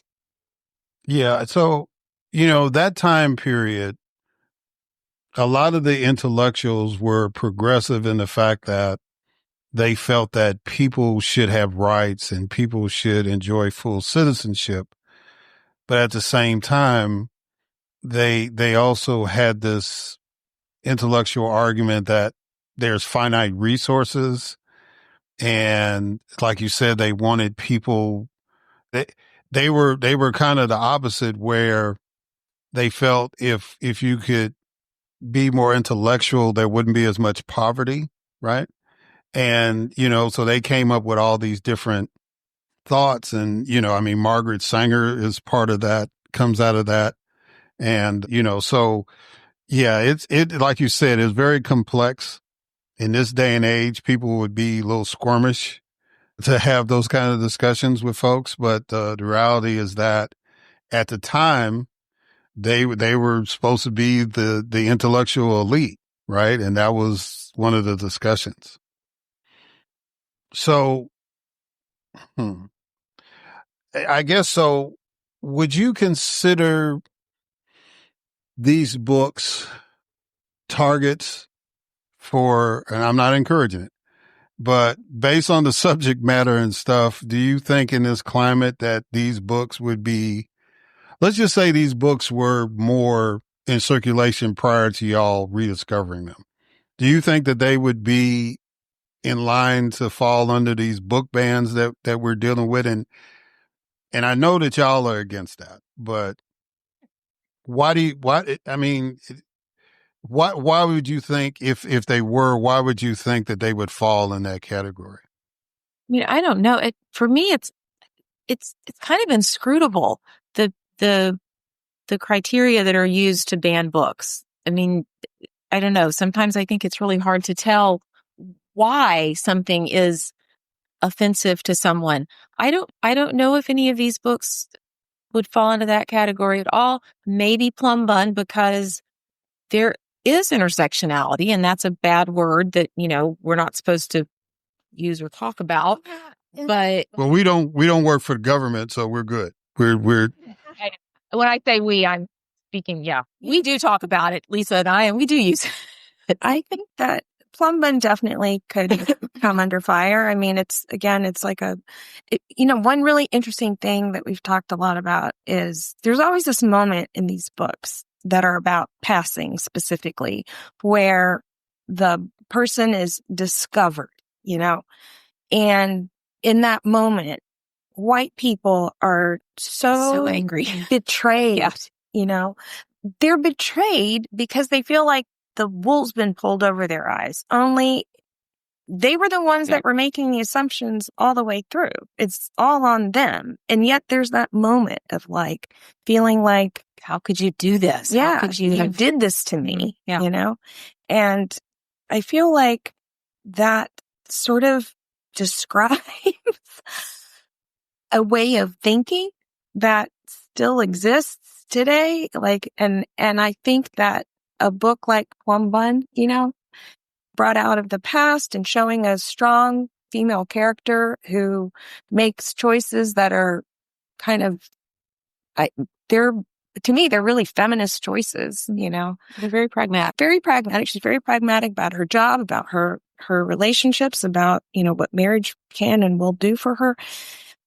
So yeah, I think that could be definitely one that people would not want in their libraries. Wouldn't want their children to read. And, maybe especially, it seems like there's more and more emphasis being placed on quote unquote traditional families, meaning a mother, a father being looks like a provider and the mother being someone who cares for and has a lot of children. And I'm not knocking that, but in America nowadays, so many different kinds of families, right? I think that a book that flips that on its head might also feel subversive to certain groups. So it could be the homemaker too. Yeah. And then, I don't know I think The Pink House is sort of a gothic romance. Yeah. I mean, I guess somebody could object. I don't know why you'd waste your time objecting to that, but I don't know why you'd waste your time objecting to any of these, to be honest. So, But that's... Yeah, I think, the scenario of one adult staying home and one adult working is more of a luxury in this day and age than, as far as any controversy goes. I just don't think our economics really give us that opportunity, not unless, you just happen to have a position that affords you that lifestyle. So to earners, that's the truth of it. And when people talk about, women having more babies and boosting the birth rate and, staying home and doing that, helping women is not helping them to have more babies. It's helping them to be able to work and take care of their family, because most women need to work. Most families need 2 earners. And that's just the fact of, that's just a fact of our life. Yeah. So when are these books going to be available, and where will people be able to get them? They're out. They're out in the world. Yeah. They are. That's right. They were supposed to come out in April the 7th. 7th, Yep. they launched, yes. So people can find them on our website. We're at quiteliterallybooks.com, and you can order directly from us, or you can go to your local independent bookstore and ask them for it. They can order it through our distributor at Asterism. And yeah, please do. Please do. Please read these books. I think you'll like them. And we really encourage people to share what they think with us. You know, we have a presence on Instagram, Quite Literally Books. And there's a place to write us on our website. You can also send us a letter. We love paper. So if you want to actually take a moment and write us a note, send it to us. We will get it. We will read it, and we will write you back. We'll respond. Okay. So have you already started working on the next titles? Are y'all going to do like 3 at a time, or how's that going to work? That's the plan, is to do 3 books twice a year. So we'll have another 3 that come out in November. And we are working on those right now because you need a lot of lead time. So the one that we have been talking about is a book called Herland, which is by Charlotte Perkins. Thank you. And it's a female utopia it's a fascinating world where it's just women, and they have somehow developed a way of reproducing asexually. So men are not necessary. And some explorers come upon this society, and, you know, it's about what happens when these 3 men enter this society, and the differences between the society that the men describe and the society that the women know and are living in are striking. It's a good book, and it was written 100 years ago. It was, for its time, you know, very, very modern. So it's a fun book to read, but it's also a really interesting thing to think about. It's very thought provoking. All right. So that's one more, I guess, the book police are going to be looking at. Possibly, yes. So since y'all have already kind of done the plug, let's close out with what do you seek for Quite Literally Books? First of all, how did y'all come up with the title?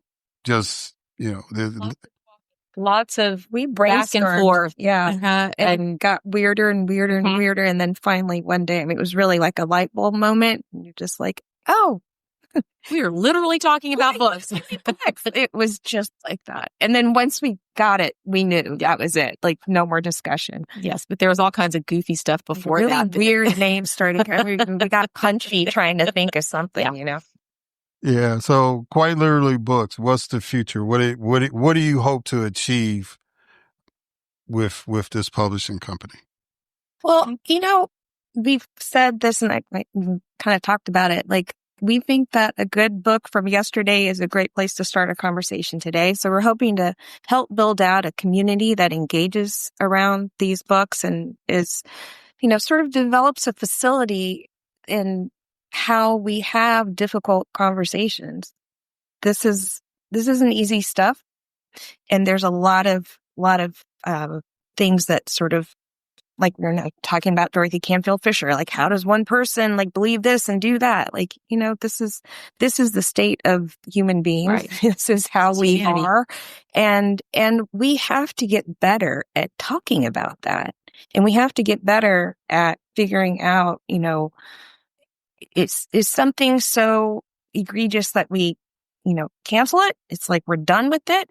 Or do we go kind of where the pain is and figure out what that tension point is? You know, do we keep sweeping things under the rug, or do we deal with it? And we're hoping that this sort of plays, I mean, it'll be a small role, but maybe it can be an important role, because this change happens one conversation at a time. Yeah. Well, I mean, you can make the same argument about this podcast. You know, it's just a small role, but, you know, I'm trying to do the best I can. And what makes it easy is having great guests like you all. So Bremond MacDougall and Lisa Cooper, I greatly appreciate y'all coming on. I wish you much success. And I think it was, me personally, I think it was rather ingenious that you decided to uplift female authors that at the time may have been respected, but have been forgotten about in the long run, and to remind people about their greatness and the great literature that they put out. So I thank you for that. And I thank you for coming on the podcast. Thank you so Thank much you for having us. Yeah. This has been a really great conversation. Been a pleasure. All right. All right, guys, we're going to go ahead and catch y'all on the other side.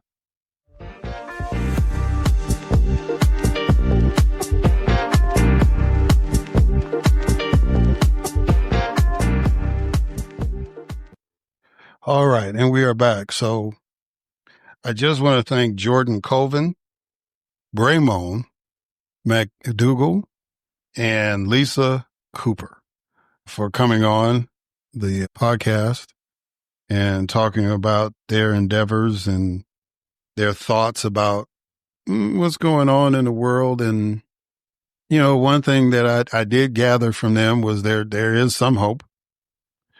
And what I appreciate is that they are out there doing what they can, whether it's through a publishing company or lobbying, whatever, you know, given political analysis, whatever they can contribute to make sure that we keep moving forward.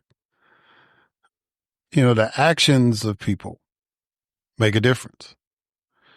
And, you know, the old adage, action speaks louder than words.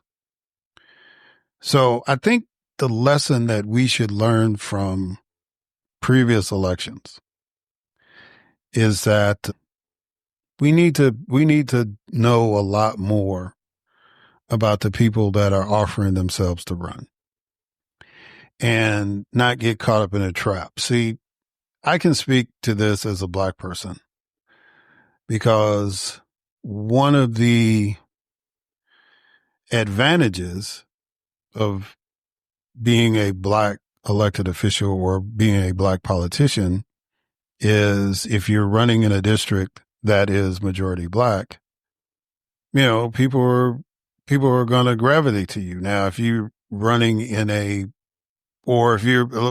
better example, if you're running statewide, once Black people find out that you're Black, they're going to give you the benefit of the doubt and they're going to get behind you.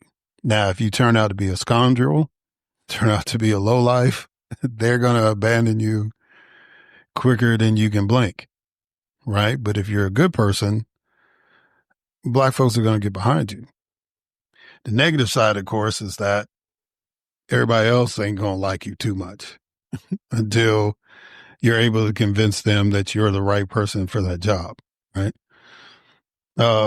Which is fair, you know, because, you know, you're under more scrutiny. And I throw that example out because even now, I think we as Black people need to have more scrutiny and not just vote for the Black face that's there, right? We need to really know who these people are, what their positions are, right? Now, I'm not big on character assassination. You know, I've been a target of that. I've had to deal with that. And I think anybody that's been in the public light and public service has had to deal with that, right? And, you know, it doesn't necessarily mean anything.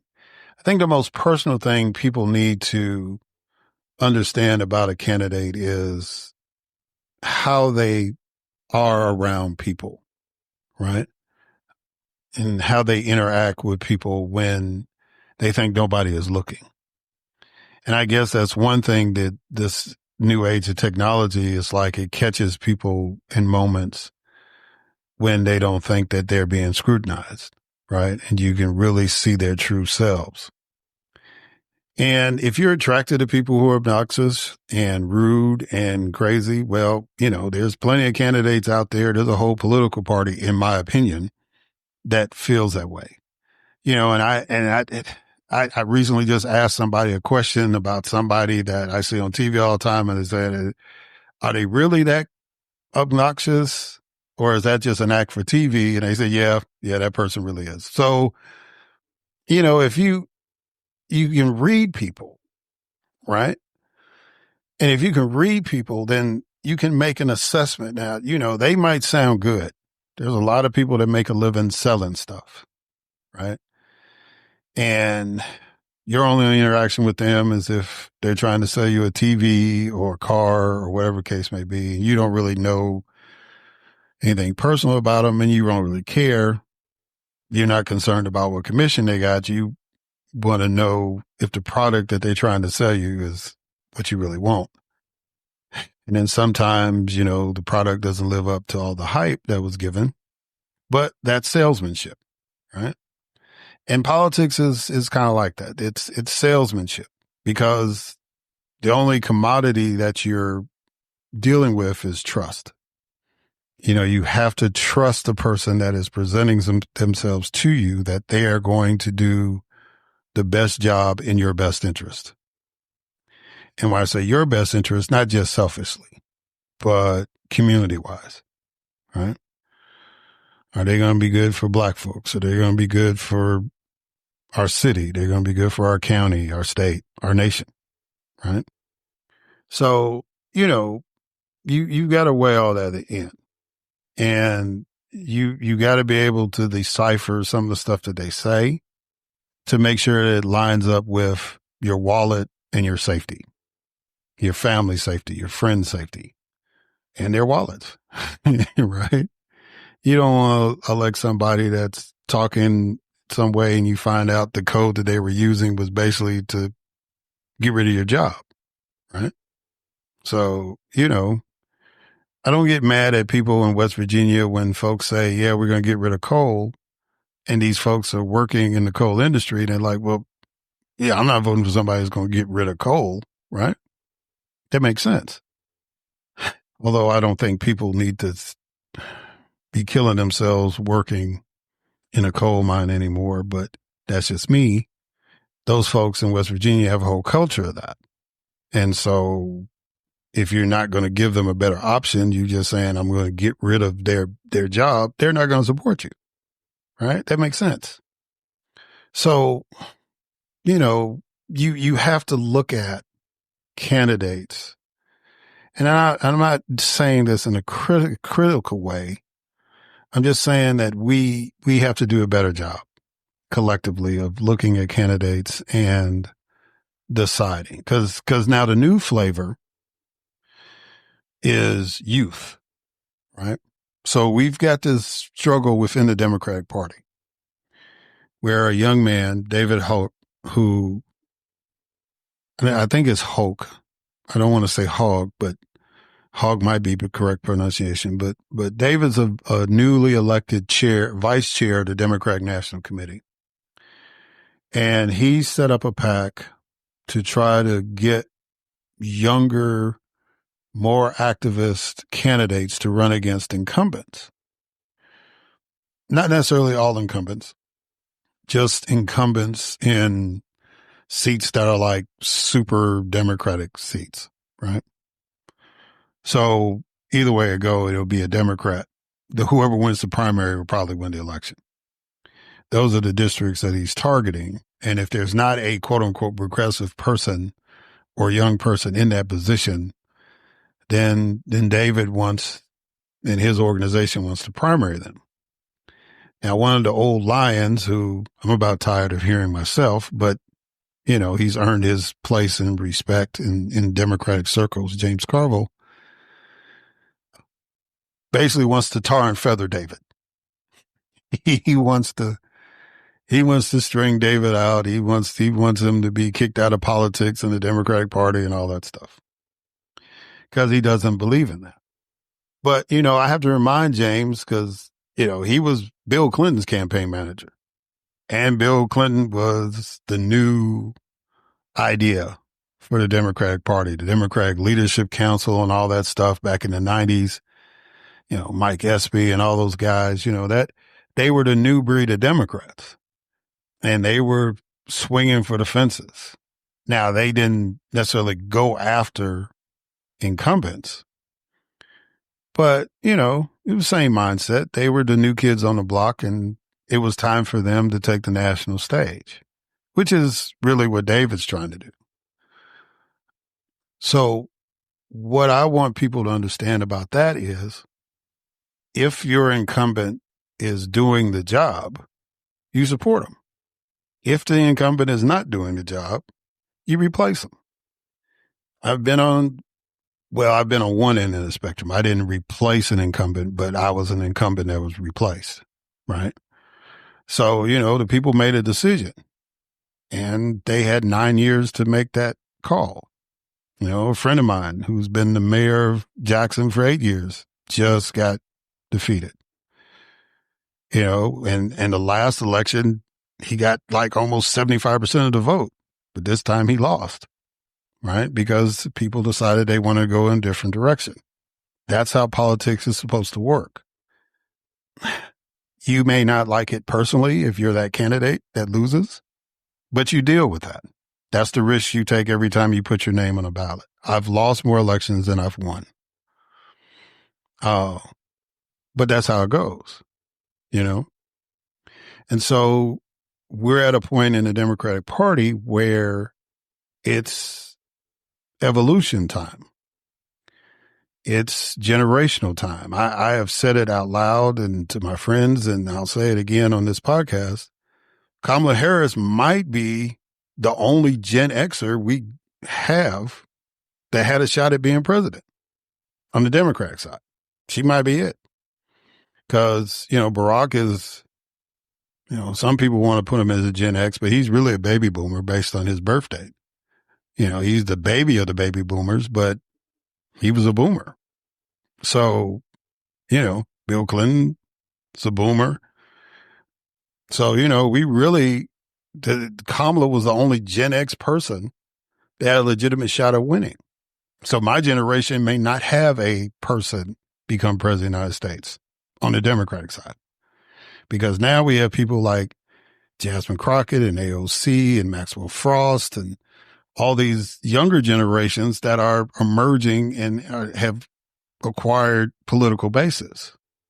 And they're the ones who are saying, these old folks got to go. Some are more polite than others, but, it's a challenge for the leadership, right? And maybe it was my generation's fault that we let the boomers stay in too long. I don't know. All I can say is this. Change is inevitable. And it's either going to come through evolution or it's going to come through revolution. But change is coming. And, I definitely think there needs to be a change on the other side of the aisle, but change is coming for the Democrats too. And those of us who are now observing need to watch how that dynamic goes. But that goes back to the initial statement I made to you all, is that you have to pay attention to what these people are saying. New hotness may not be right at this particular time for your district, or, whether it's legislative or congressional, or in your city, or in your state. But if it is, support it. If it's not, don't support it, right?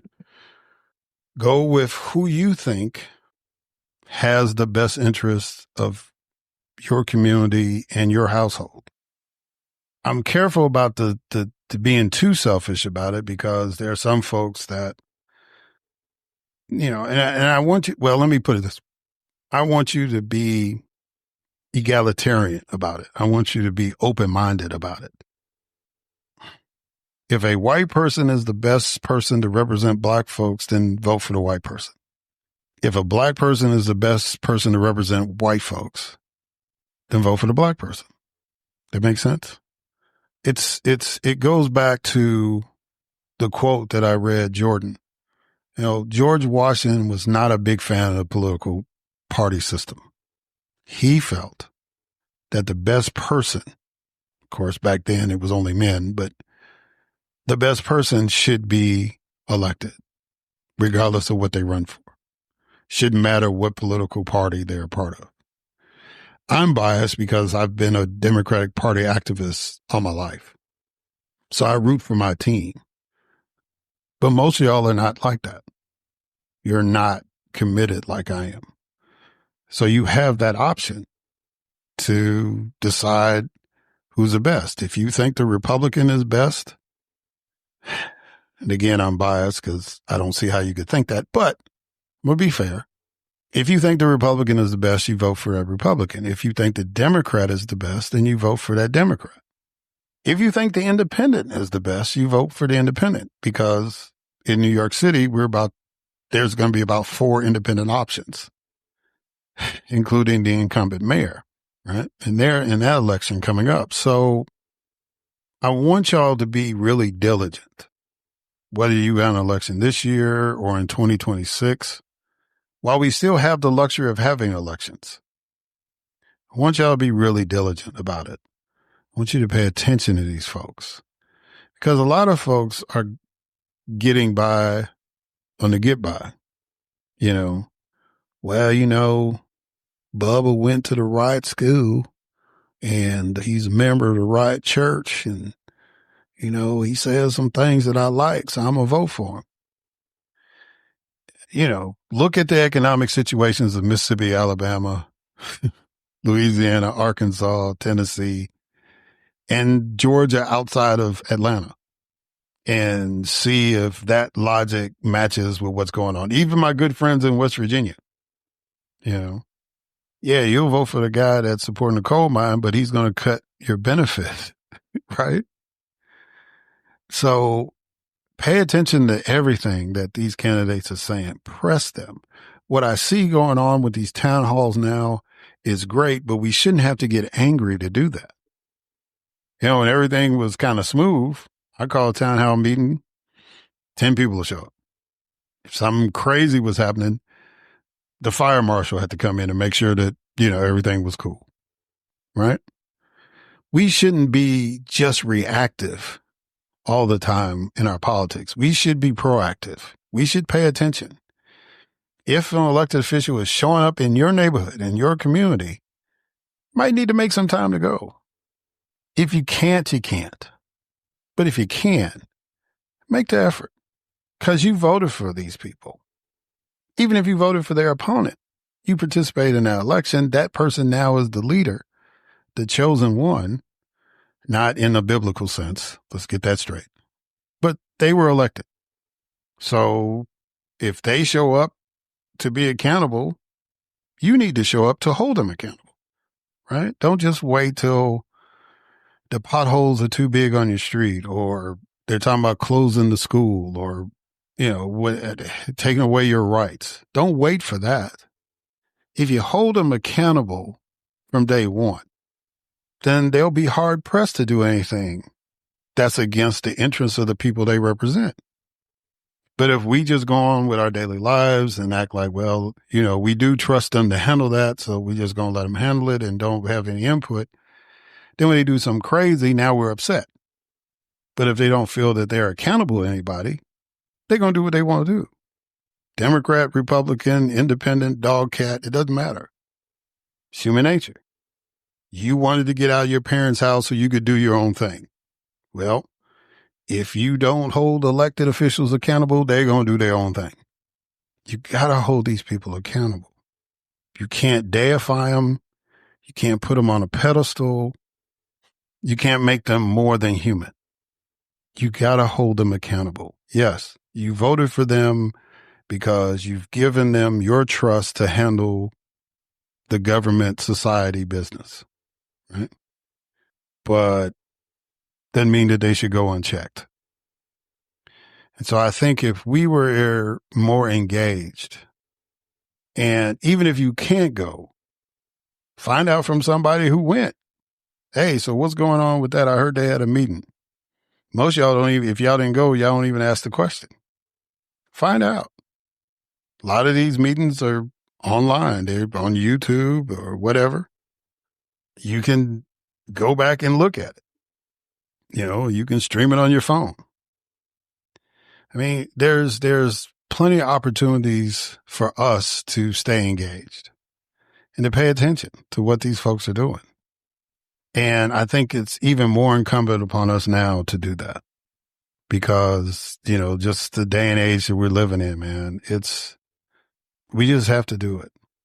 I know it sounds tedious. I know it sounds boring, but because we didn't do it, we're in the situation we're in now. Because we took things for granted, now things might be taken away. So I'm asking y'all to be diligent. Pay attention to what's going on. Don't get caught up in the fights of whether we should have new leaders or old leaders or whatever the case may be. We just need American leaders. We just need people to give a damn about us and our rights and focus our energy on that. And once we give them that opportunity, hold them accountable. All right, guys. Thank y'all for listening. Until next time.